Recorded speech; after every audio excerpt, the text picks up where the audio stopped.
Up first this evening, persons who commit murder in specific areas, such as a zone of special operations, may be kept in custody. It's one of the provisions in the new Bail Act, which was tabled in the House of Representatives today. Now, the long-awaited bill was tabled by Minister of Constitutional and Legal Affairs, Marilyn Malahou-Fort. Andrea Chisholm has the details.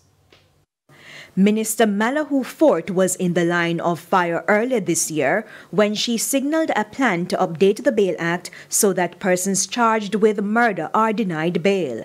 And so all eyes were on Parliament today when the 48-page bill was tabled.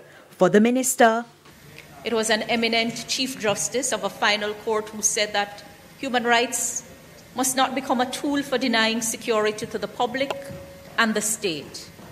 A balance is required. And with that, she outlined details of a specific clause.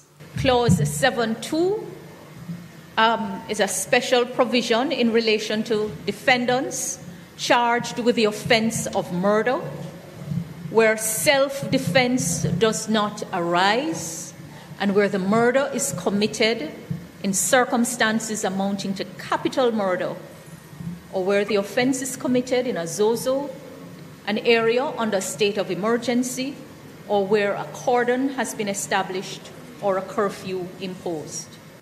In that case, the defendant may be kept in custody, but a deciding official, the court, judge, justice of the peace, or constable would assess the strength of the evidence to determine if the defendant is likely to be convicted.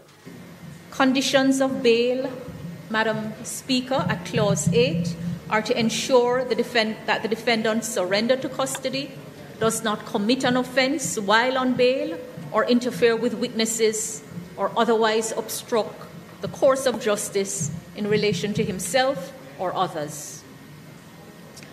The law provides that some conditions may only be imposed by a court, and these include surrender of travel documents, imposition of curfew, and the wearing of electronic bracelet. This is a new provision.